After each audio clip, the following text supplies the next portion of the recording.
What would you do if, at the age of 19, you found yourself pregnant and your parents told you to either abort the baby or leave the house? This is my story. When I chose to keep the baby, my parents kicked me out. I tried to explain that aborting the baby would get us into big trouble, but my father wouldn't listen. 10 years later, I decided to return and finally share the truth with them. When I did, they were left in complete shock. Let's dive into this emotional journey. Growing up, our house felt more like a military camp than a home. My father, a college teacher, ran everything with strict rules and high expectations. My older sister, Rose, was the perfect child obedient, always focused on school and constantly striving to make everyone happy. I was the complete opposite, always pushing boundaries and testing limits.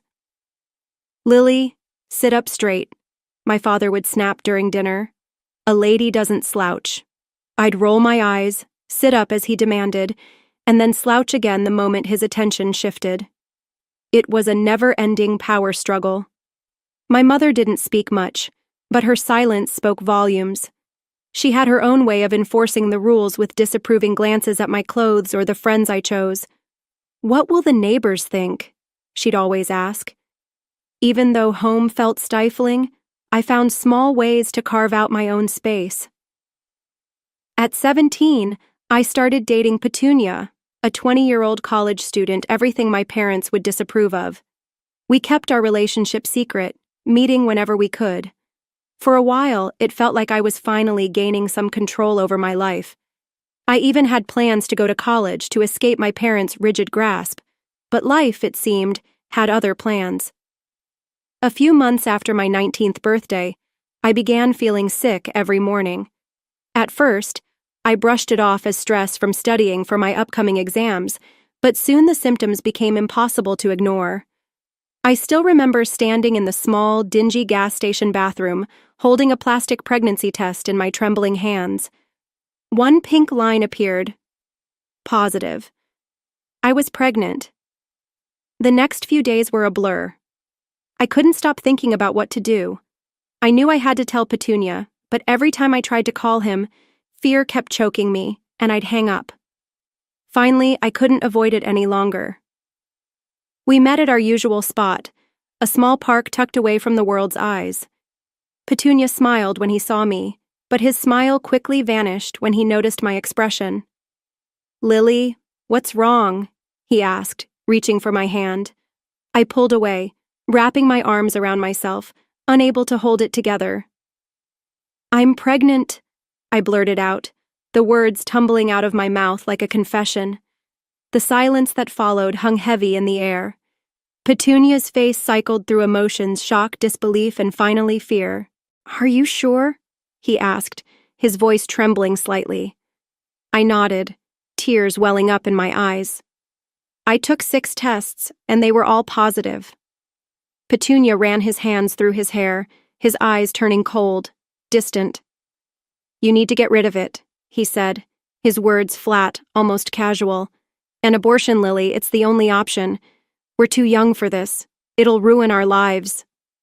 I couldn't believe what I was hearing. This was Petunia, the boy I thought I loved, telling me to get rid of our baby as if it were a mere inconvenience. "Get out of my sight," I hissed, the words sharp with anger. I turned my back on him and walked away, leaving him standing there. He didn't follow me, and I didn't care.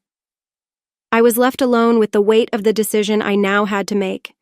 Telling my parents was even harder. I waited until after dinner, when my father was in his usual spot in the living room, buried behind his newspaper. My mother was knitting, as always, and Rose stood in the background, a silent observer of my turmoil. "I have something to tell you," I said, my voice shaking. My father lowered the newspaper and looked at me suspiciously. "What is it, Lily?" I took a deep breath. "I'm pregnant." The reaction was worse than I could have imagined. My father's face turned red as he started yelling about shame and disappointment. My mother burst into tears, crying about what the neighbors would think. Rose just stood there, shocked and disgusted. "You'll get an abortion," my father said, once he had calmed down enough to speak clearly. "We'll find a discreet clinic. No one has to know about this mistake." At first, I didn't want to listen, but the pressure from my family was too much. A few days later, I found myself sitting in a doctor's office. My mother and Rose sat beside me like guards. The doctor, a kind woman in her 50s, looked over my charts with a frown. Then she looked up at me, her eyes full of concern. "Lily, I need to tell you something important," she said gently. "Because of your medical history, if you have an abortion, there's a high chance you may never be able to have children again." Her words hit me hard. Never be able to have children again. Suddenly the choice was clear. "No," I said, my voice stronger than I expected. "I'm not doing it. I'm keeping the baby." My mother gasped, and Rose rolled her eyes, but I stood my ground. The drive home was tense and silent. When we walked through the door, my father was waiting, expecting news. "Well?" he demanded. "She wouldn't do it," my mother spat, frustrated. "After everything we've done for her," my father said, his face twisted with anger. He took a deep breath and then spoke, his voice cold and final. "Get out, pack your things and leave this house. You're no daughter of mine. I won't have you embarrassing this family with your condition," my father said, his voice cold. My mother nodded in agreement, her eyes hard. "You heard your father. Go." Rose just stood there, silent and judgmental. Tears ran down my face as I rushed to my room, grabbing some clothes and throwing them into a bag. As I headed for the door, my father's voice stopped me one last time. "And don't think about coming back. As far as we're concerned, you're dead to us." The door slammed behind me with a sound that felt final and devastating. I was alone, pregnant, and homeless. In desperation, I called the only person I thought might help, my Aunt Kelly. She and Uncle Scott had always been the outcasts of the family, living in another state and rarely talking to my parents. "Lily, what's wrong, sweetie?" Aunt Kelly's voice was warm and concerned. Through tears, I explained everything. There was a long pause after I finished. "Where are you now?" she finally asked. "Outside our house? They kicked me out." Another pause. "Stay right there. We're coming to get you." The drive to Aunt Kelly and Uncle Scott's house was long, but it gave me time to think about everything that had happened. Their house was small but cozy.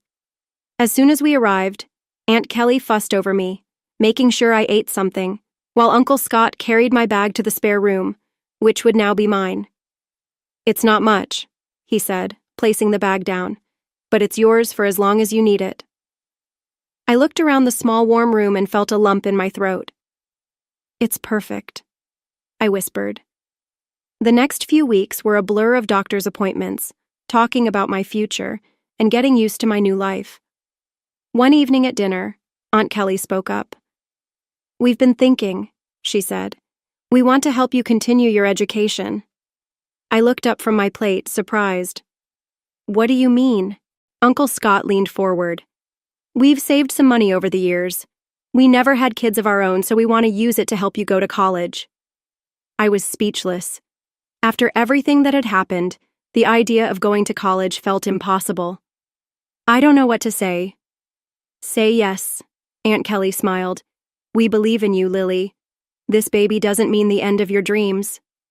With their support, I enrolled in a local community college, majoring in business management. It wasn't easy juggling classes, doctor's appointments, and the challenges of pregnancy, but I was determined to make it work. I also found a job as a waitress at a local restaurant. The owner, Evelyn, was a kind woman who understood my situation and was flexible with my hours. It wasn't much, but it helped me save for the baby and contribute to Aunt Kelly and Uncle Scott's household.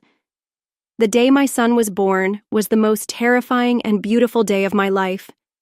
After hours of labor, I held him in my arms, amazed by his tiny fingers and toes. Aunt Kelly and Uncle Scott stood nearby, smiling proudly like grandparents. "What are you going to name him?" Aunt Kelly asked softly. I looked down at my son, peacefully asleep in my arms. "Jonquil?" I whispered. It means God is my judge. Because no matter what anyone else thinks, I know I made the right choice. As I adjusted to being a mother, juggling a newborn with college classes and work, I often thought about my parents and Rose. Did they know about Jonquil? Did they regret what they had done? But I pushed those thoughts aside. I had a new family now, one that accepted and loved me unconditionally. One day, during a rare break, I was scrolling through social media when a post caught my attention. It was from Rose. My heart skipped a beat as I read it. Excited to announce that Petunia and I are engaged. Can't wait to start our life together. The photo showed Rose smiling, her arm around Petunia, the same Petunia who had abandoned me and our child. They looked so happy, as if nothing had ever happened. A wave of emotions hit me. Anger, hurt, betrayal. But then I looked over at Jonquil, peacefully playing in his crib, and I realized something important. I didn't need their approval. I didn't need their love. Everything I needed was right here. The years flew by in a blur of diapers, textbooks, and late-night study sessions. My last semester was especially tough. I was taking extra classes to graduate on time, still working at the restaurant, and taking care of an energetic 5-year-old. Graduation day was filled with emotions. As I stood in line to receive my diploma, I looked into the crowd and saw Aunt Kelly and Uncle Scott beaming with pride. Jonquil sat on Uncle Scott's shoulders, waving excitedly whenever he caught my eye. The real surprise came later at the graduation party Aunt Kelly and Uncle Scott threw for me. While we were celebrating, Evelyn, my boss from the restaurant, pulled me aside. "Lily, I have an offer for you," she said with a smile. "I'm looking for a new restaurant manager, and I think you'd be perfect for the job." I was stunned. Me? But I've only been a waitress. Evelyn waved off my doubt. "You've been so much more than that. I've seen how you handle tough customers, how you organize the staff, and how you've balanced work, school, and motherhood. That's the kind of dedication and skill I need in a manager." It felt like a dream come true, a steady job with better pay and regular hours. It was exactly what Jonquil and I needed to start our new life. The next few years were full of positive changes. I threw myself into my new role at the restaurant, learning everything I could about management and business. Jonquil started school and grew into a smart, curious boy who loved to read and play baseball. It was at one of Jonquil's Little League games that I met Frank. He was there with his son Tyler, who was playing on the other team. We started talking, and I was instantly drawn to his kind eyes and easy laugh. "Single dad?" I asked, noticing he was alone. He nodded, a sad smile crossing his face. "Widower, actually. Tyler's mom passed away when he was a baby." My heart ached for him. "I'm so sorry. That must be hard." "It is," he admitted, "but we manage. How about you? Single mom?" I laughed softly. Is it that obvious? Our relationship developed slowly. We were both cautious, having been hurt before, and with our children in the picture, we didn't rush things. But as months passed, I found myself falling for Frank. He was kind, patient, and Jonquil adored him. A year after we met, Frank proposed. It wasn't anything dramatic, just a quiet moment in his backyard with our boys playing nearby. Our wedding was small and intimate, with only close friends and family. As I walked down the aisle with Jonquil proudly by my side as the ring bearer, I caught Aunt Kelly's eye. She was crying, but her smile was radiant. Life with Frank, Jonquil, and Tyler soon settled into a comfortable rhythm. A couple of years after our wedding, we were blessed with another addition to our family. Our daughter Betty was born on a warm spring morning. As I held her in my arms with Frank, Jonquil, and Ty gathered around the hospital bed, I felt a sense of completeness I had never known before. I loved all 3 of my children equally, Jonquil and Betty, my biological children, and Tyler, my stepson. Blood didn't matter. They were all my kids. One evening, Aunt Kelly was over helping with the kids when we were startled by a familiar voice coming from the TV. There, larger than life, were my parents. My father stood at a podium, waving to a cheering crowd. The ticker at the bottom of the screen read, "Adam Johnson announces his candidacy for mayor." My heart nearly stopped. It had been years since I had seen my parents, even if only on a screen. My father looked older, his hair grayer, but his eyes still had that same stern, determined look I remembered so well. As we watched him speak about family values and moral integrity, Aunt Kelly's face twisted with anger. "Hypocrites!" she spat, her voice shaking with fury. I turned to her, shocked. "Aunt Kelly?" She took a deep breath, her eyes never leaving the screen. "There's something you need to know, Lily. Something they've kept hidden for years." "What?" I asked, confused. What she told me next shook me to my core. Many years ago, before Rose and I were born, my parents had their first child, a boy. But he was born with severe physical disabilities, without legs. Instead of loving and caring for him, they left him at the hospital, too afraid that he would embarrass them. I felt a whirlwind of emotion, shock, disbelief, and a deep sadness for the brother I never knew. "Why didn't you tell me sooner?" I asked Aunt Kelly, my voice shaky. Her eyes filled with tears. "I'm sorry, Lily. I should have, but after what your parents did to you, I didn't want to add to your pain." That night, after the kids were in bed, I made a decision. I needed to find my brother. With Frank's support, we hired a private investigator. Weeks went by, and finally, we had a lead. My brother was alive, and against all odds, he had thrived. He was a successful writer, married with kids of his own. He had been adopted by a wealthy family that had given him every chance to succeed. Meeting him for the first time was surreal. Even though he looked different, I could see parts of myself in his face.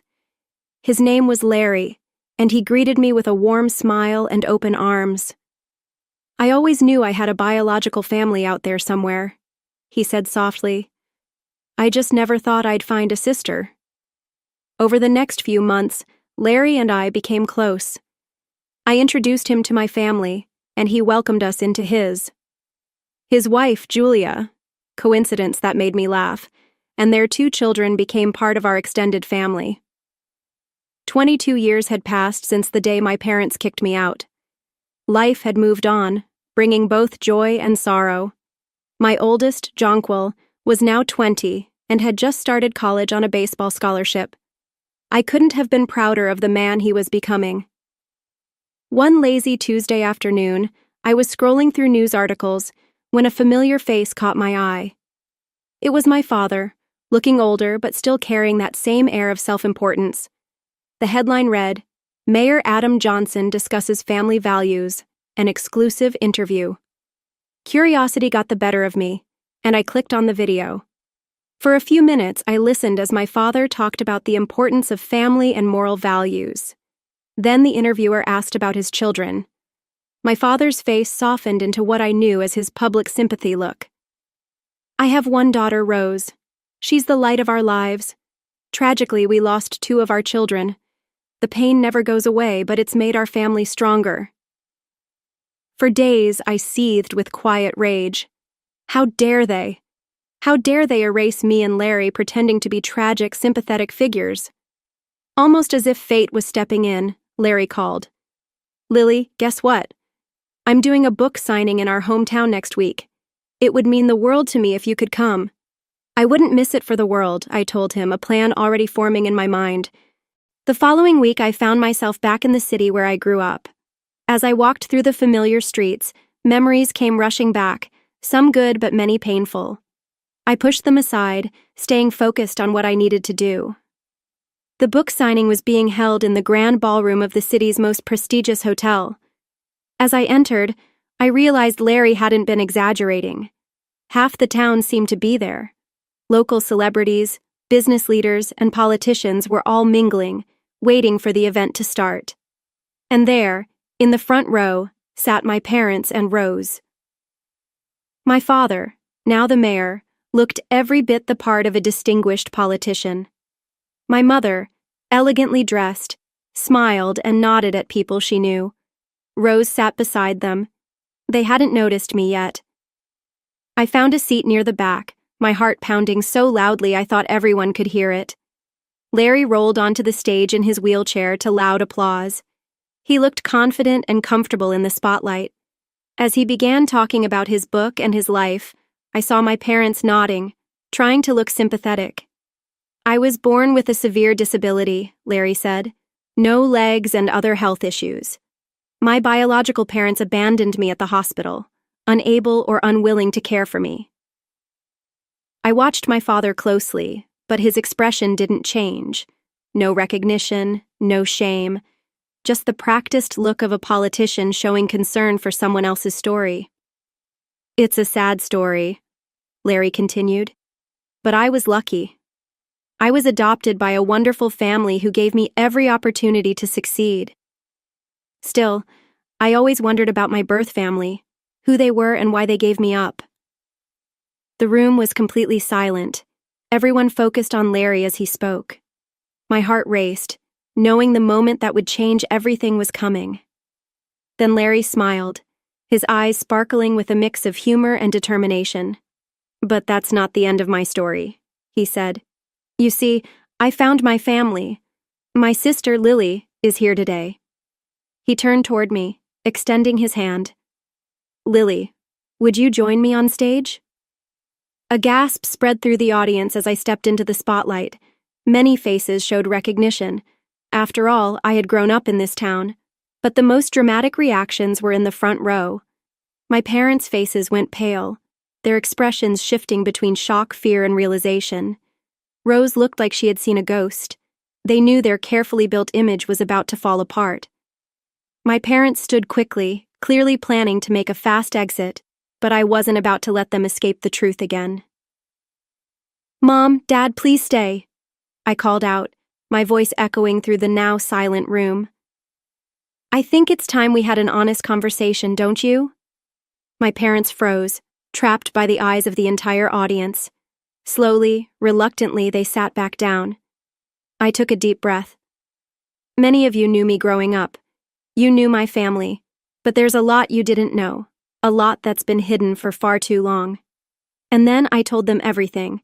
How my parents had abandoned Larry at the hospital because they were ashamed of his physical differences, how they had hidden his existence, building their reputation on lies.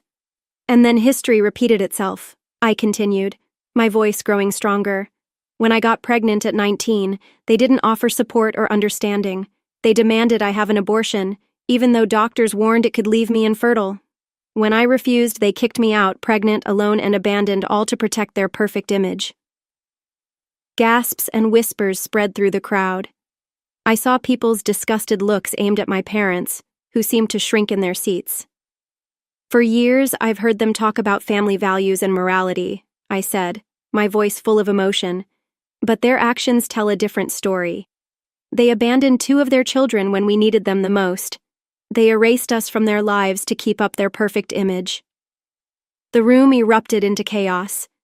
People were shouting, some at my parents, others at each other. Journalists, who had come for a simple book signing, were now furiously taking notes or speaking into their phones. In the midst of the uproar, I locked eyes with my father. The man who had once seemed so powerful in my childhood now looked small and defeated. My mother was openly crying, and Rose sat frozen, her face a mask of shock and confusion. In the days that followed, the story blew up. It was all over the local news, then the national news. My father's political career crumbled overnight. The man who had preached integrity and family values was exposed as a hypocrite. His position as mayor became untenable, and within a week, he resigned, citing personal reasons. But everyone knew the truth. The college where he had taught quickly distanced itself, firing him. Amidst all the chaos, one thing became clear. My sister Rose made her choice. She stood firmly by our parents, refusing to face the truth. During a brief phone call, she hissed, "You've ruined everything. Don't contact me again. You're dead to me, just like you're dead to Mom and Dad." But life has a way of surprising you when you least expect it. A few days later, I got a call from a number I hadn't seen in over 22 years. It was Petunia, Rose's husband and the father of my eldest son. Lily, he said, his voice hesitant and almost shy. I've been thinking about us, about what happened. Rose and I, we can't have children, and I thought, well, we have a son together. Maybe we could be a family. I couldn't help but laugh bitterly. Petunia, you made your choice 22 years ago. You left me when I was pregnant with your child. You married my sister, and now, just because you can't have children with her, you think you can come back to me? No, that's not how it works. But Lily? He tried again. No, Petunia. I cut him off firmly. I have a wonderful husband and a beautiful family. I don't need you, and I certainly don't want you. Goodbye. I hung up, feeling a sense of closure I hadn't known I needed, but the surprises didn't stop there. The next day, I got another unexpected call, this time from Petunia's parents. Lily? A tentative voice asked. This is Lauren, Petunia's mother. We just found out about Jonquil. Is it true? Do we have a grandson? The conversation that followed was emotional and eye-opening. Petunia and my parents had told them I'd had an abortion and run away. They'd spent years believing their grandchild had never existed. We'd like to meet him, Lauren said, her voice trembling. If that's okay with you, of course. We understand if you don't want us in your lives. I paused for a moment. Petunia's parents weren't responsible for what he had done, nor for the lies my own parents had spread. They had been deceived too. Okay, I said finally. I'll talk to Jonquil and see if he's open to meeting you. The meeting between Jonquil and his grandparents went surprisingly well. There were tears, hugs, and lots of catching up. Jonquil, always kind-hearted, welcomed them with open arms. In the months that followed, life settled into a new normal. Larry and his family became a regular part of our lives, filling our home with laughter and love. Aunt Kelly and Uncle Scott doted on all the grandchildren, biological or not. As for my parents and Rose, I only heard bits and pieces about them. They had moved away, trying to escape the scandal. Part of me felt sorry for them, but I knew deep down that I had done the right thing by telling the truth. As Lily decided to face the truth and share her story with the world, everything began to change. All the secrets were exposed, and her family had to deal with the consequences of their past mistakes. Lily's story is a powerful testament to the strength of truth and the courage to stand up against family secrets and deceit. After years of being rejected and made to feel less than, Lily finally found her voice, not just for herself, but for her child. Choosing to speak out and expose her parents' wrongdoings, though painful, was the right thing to do to help Lily reclaim her freedom and peace of mind. The lesson from this story is that sometimes facing the truth and confronting the past is necessary for us to move forward. Even though family may not understand or support us, standing up for ourselves and for those we love is what matters most. Only by confronting the truth can we build a life of true freedom and happiness. What do you think about Lily's decision? If you were her, what would you have done in this situation? Share your thoughts in the comments below, and don't forget to like and subscribe to keep following these inspiring stories.